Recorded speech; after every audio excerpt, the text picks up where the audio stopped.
গণেশের মেলায় গণেশ পাগল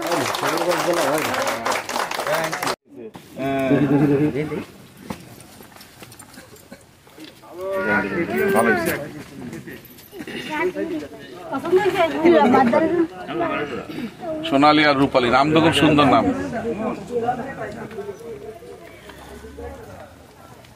বলে তো হ্যান্ডসাম লাগছে দেখা যায়। হ্যাঁ আসসালামু আলাইকুম। এখানে যে সামনে আসেন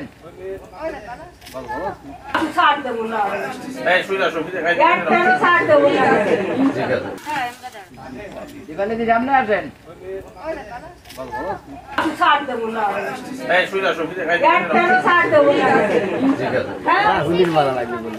আসসালামু আলাইকুম। এখানে যে সামনে আসেন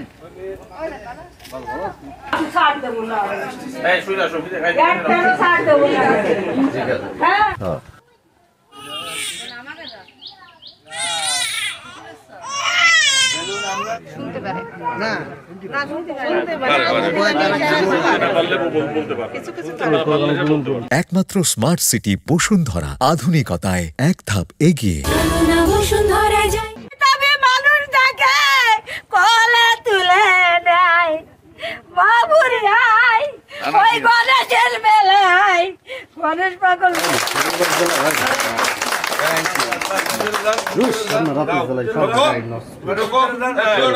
ঠিক আছে,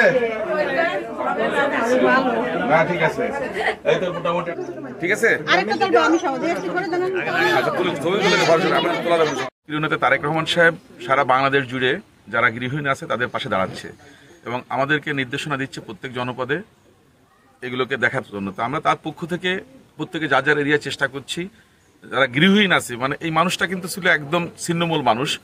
তার যে ঘরটা ছিল হয়তো আপনি আগে দেখছেন যে এখানে কোনো অস্তিত্বই ছিল না, বলা চলে যে এক পাশ থেকে বাতাস ঢুকতেছে, তারা কোনোভাবে টিকে ছিল।